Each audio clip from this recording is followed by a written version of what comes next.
میرے بھائیوں، معجزات کا باب انشاءاللہ اس کو جاری رکھیں گے اور کوشش کریں گے جلد از جلد ختم ہو جائے، لیکن آج میں آپ کے سامنے ایک اور بات بھی رکھنا چاہتا ہوں جو ابتدا میں آیتیں پڑھی ہیں، والفجر ولیال عشر والشفع والوتر۔ میرے بھائیوں، اللہ رب العزت کے فضل و کرم سے ہم زمین کی پشت کے اوپر، دھرتی کی پشت کے اوپر ان سب سے افضل ترین ایام میں داخل ہو گئے ہیں جو رسول اللہ صلی اللہ علیہ وسلم کے نزدیک اور اللہ کے نزدیک اس دھرتی، اس کائنات میں سب سے افضل ایام ہیں۔ آج یکم کا چاند الحمدللہ رات کو نکل آیا، اور اس یکم کے چاند کی جو فضائل ہیں، مناقب ہیں، یہ علماء کے اندر، طلباء کے اندر معروف ہیں، اور الحمدللہ یہ علماء ہی کی محنتیں اور کاوشیں ہیں پچھلے لگاتار 10 سال کی محنتوں سے، یا سوشل میڈیا سے، یا آپ یہ کہہ لیں سوشل میڈیا کی کمیونیکیشن اور ابلاغ سے،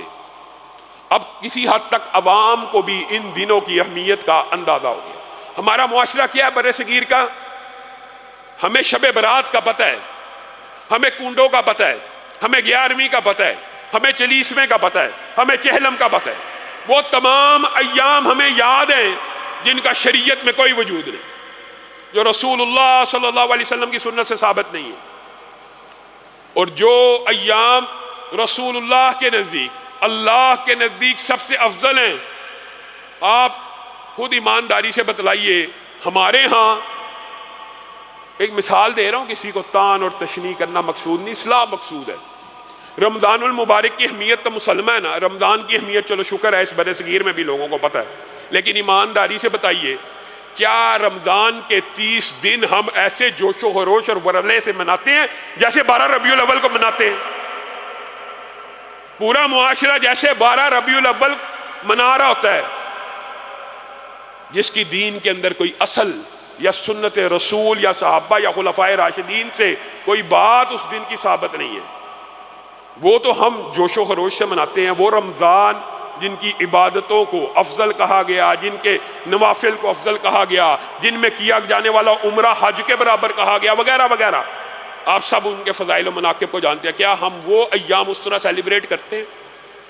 اب اگلی بات سن لیجئے، رمضان کو تو پھر بھی کسی حد تک خاص طور پہ اللہ کا شکر اہل توحید ہوں وہ سیلیبریٹ کرتے ہیں، ایک فیسٹیوٹی کی کیفیت ہوتی ہے، مسجدیں آباد ہو جاتی ہیں، لوگوں کا مسجدوں کی طرف رجحان ہو جاتا ہے۔ لیکن میں آپ سے ہی سوال پوچھتا ہوں، جب وہ ایام افضل ہونے کی وجہ سے ان میں نیکیوں اور عبادتوں کے کام زیادہ کیے جاتے ہیں، تو آپ ان 10 دنوں کو اس طرح، ان 10 دنوں کا اس طرح احترام، اکرام، توقیر اور عزت کیوں نہیں کرتے؟ جو 10 دن، آج یہ بات یاد رکھ کے جائیے گا، جو 10 دن رمضان کے 30 دنوں سے بھی زیادہ افضل ہے۔ میں آپ کو شرح صدر سے یہ بات کہہ رہا ہوں، اور علماء کا اس بارے میں اتفاق ہے، اور علماء کے اتفاق کی بھی وہ اہمیت نہیں ہے جو رسول اللہ صلی اللہ علیہ وسلم کے قول کی اہمیت ہے۔ رسول اللہ صلی اللہ علیہ وسلم نے کہا افضل ترین ایام اس دنیا میں، آپ کو پتہ کچھ ایام سے بہتر ہوتے ہیں، یہ تو ایک عام فہم بات ہے۔ باقی مہینوں سے حرمت کے 4 مہینے افضل ہیں، حرمت کے مہینوں میں سے کے علاوہ رمضان کا مہینہ سب سے افضل ہے، پیر کا اور جمعرات کا روزہ سب سے افضل ہے، جمعے کا دن دنوں کا سردار ہے۔ یہ آپ کو پتہ ہے، اوقات کا اللہ رب العزت نے فرق رکھا ہے۔ اسی طرح یہ جو 10 دن ہیں یہ دنوں کے سردار ہیں، اور کیا یہ صرف دنوں کے سردار ہیں؟ یہ جو والفجر ولیال عشر والشفع والوتر، یہاں پہ بڑے بڑے ائمہ، محدثین، تابعین، تبع تابعین نے اس کی تشریح میں لکھا ہے والفجر ولیال عشر، اللہ رب العزت نے ان 10 دنوں کی قسم کھائی ہے۔ یہ جو 10 دن شروع ہو گئے ہیں یہ ان کی عظمت کے اوپر دلالت کرتے ہیں، اور رسول اللہ صلی اللہ علیہ وسلم نے کہا یہ ایام افضل ایام ہیں، اور اس افضل ایام کا ترجمہ بھی صحابہ نے رسول اللہ سے پوچھ دیا۔ سبحان اللہ، قربان جائیں صحابہ کی عظمت کے اوپر بھی۔ جب بھی کوئی سوال آیا، جب بھی ذہن میں سوال کی گنجائش آئی، یہ نہ ہوا رک کے پوچھ لیا کہ اللہ کے رسول ان ایام میں آپ کہہ رہے ہیں نیکی کی بڑی فضیلت، اور یہ بات بھی سمجھ لیجئے، شرح صدر کے ساتھ کوئی بندہ 2 رکعت نماز رمضان میں پڑھتا ہے اور 2 رکعت نفلی نماز ان ایام میں پڑھتا ہے، اللہ کی قسم ان ایام میں پڑھنے والی 2 رکعتیں رمضان میں پڑھی گئی 2 رکعتوں سے افضل ہیں۔ آپ کو پتہ ہی نہیں، ہمیں پتہ ہی نہیں. علماء میں تو چلو معروف ہو گئی بات، لیکن عوام میں یہ بات معروف کیوں نہ ہو سکی؟ اس کے اندر ہمارا قصور ہے، ہم بلاک کرنے میں ناکام ہو گئے. آپ نے اس کے اندر وہ فیسٹیوٹی پیدا نہیں کی، آپ نے ان ایام کی قدر پیدا نہیں کی. یکم ذی الحجہ کا چاند طلوع ہو گیا، اب کیا ہونا چاہیے؟ صحابہ کا انداز ہونا چاہیے، اللہ اکبر اللہ اکبر لا الہ الا اللہ واللہ اکبر اللہ اکبر وللہ الحمد. صحابہ نکل جاتے تھے بازاروں میں نکل جاتے تھے. اس ایام کے اندر بھی جب انہوں نے لوگوں کو اس ایام کی فضیلت سے غافل پایا تو لوگوں میں نکل گئے اور تکبیرات بلند کرنا شروع کر دی کہ یہ دن ہے، یہ کس لیے ہے؟ آپ نے کبھی غور کیا کیوں ہے؟ پوری دنیا سے حاجی اللہ رب العزت کی بارگاہ میں وہاں پیش ہو رہے ہوتے ہیں. میں اور آپ تو نہیں پیش ہو سکے، میں اور آپ تو نہیں جا سکے. ان کو اللہ نے موقع دے دیا، وہ تو پیش ہو گئے، ان کے مقدر اور نصیبے کا کیا کہنا. لیکن آپ اپنے مقدر اور نصیبے کو ان کے ساتھ ہم آہنگ کیوں نہیں کرنا چاہتے؟ آپ یہیں پہ رہ کر جس طرح وہ تکبیریں بلند کر رہے ہیں، یہاں پہ رہ کر اسی طرح تکبیرات کو بلند کیجئے. رسول اللہ صلی اللہ علیہ وسلم نے جب یہ کہا ان ایام میں کیا گیا نیکی کا عمل باقی ایام میں کیے گئے نیکی کے عمل سے بھی افضل ہے، ایک صحابی کھڑا ہو گیا، اللہ کے رسول جہاد فی سبیل اللہ سے بھی. اب بتائیے، رسول اللہ سے یہ سوال پوچھ لیا، آپ نے جہاد فی سبیل اللہ کی بڑی فضیلت بیان کی ہے، کیا سبحان اللہ کہنا مفہوم یہ ہے؟ یہ صحابی نے نہیں کہا. کیا سبحان اللہ کہنا، کیا الحمدللہ کہنا، کیا اللہ اکبر کہنا ان دنوں میں جہاد فی سبیل اللہ سے بھی افضل ہے؟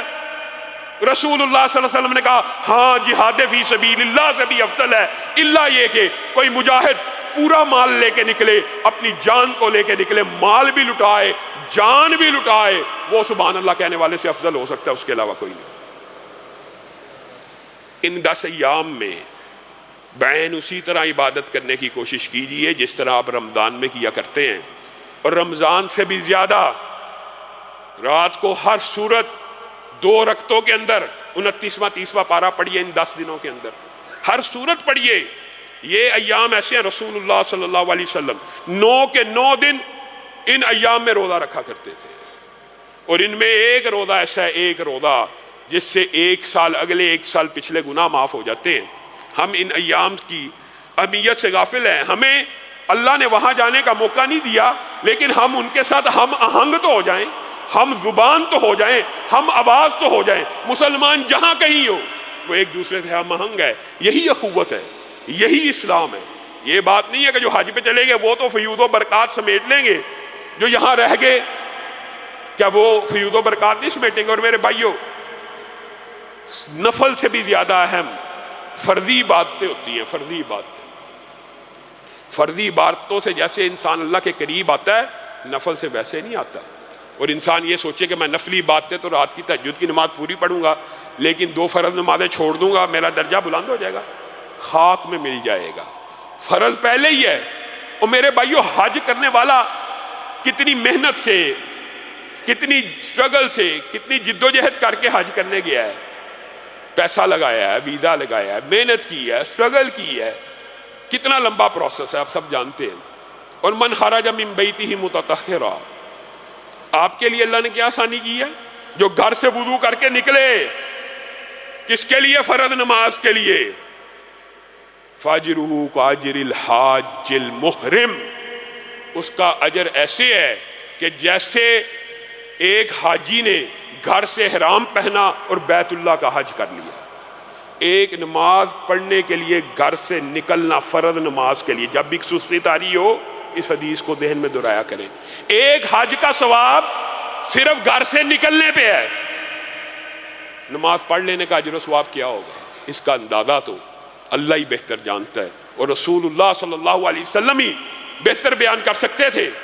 صرف گھر سے باوضو ہو کر نکلنے کا اجر و ثواب اتنا ہے. ان ایام کو ہم نے غفلت میں گزار دینا، حتیٰ کہ رسول اللہ صلی اللہ علیہ وسلم نے ان ایام میں ہم آہنگی کی ایسی حدیثیں بھی پیش کی ہیں. جس نے قربانی کا ارادہ کیا ہوا ہے وہ آج کے بعد بال نہ کٹائے، ناخن نہ کٹائے. کن کے ساتھ ہم آہنگی ہو رہی ہے؟ ان حاجیوں کے ساتھ جنہوں نے احرام پہنے ہوئے. نہ کٹوائے. کب کٹوائے؟ جیسے ہی قربانی کرے اس کے بعد کٹوا لے. اس کا کیا فائدہ ہوگا؟ ایک تو قربانی کا اجر و ثواب مل جائے گا، اور انشاءاللہ جب اپنے ناخنوں کو بھی کاٹے گا شاعر اللہ کی توقیر کرتے ہوئے، تعظیم کرتے ہوئے، اپنے بالوں کی بھی حجامت کرائے گا، اللہ تعالیٰ دوہرا اجر دے دے گا۔ اور کسی کے پاس قربانی کی شکت نہیں ہے، اس کے لیے بھی یہ خوشخبری ہے، وہ بھی عید قربان کے دن جب لوگ قربانیاں کر لیں اس کے بعد حجامت بنا لے، اس کے بعد ناخن کاٹ لے، اللہ رب العزت بغیر قربانی اس کو قربانی کا پورا اجر دے دے گا۔ اللہ رب العزت کے پاس اجر دینے کی کوئی کمی نہیں ہے۔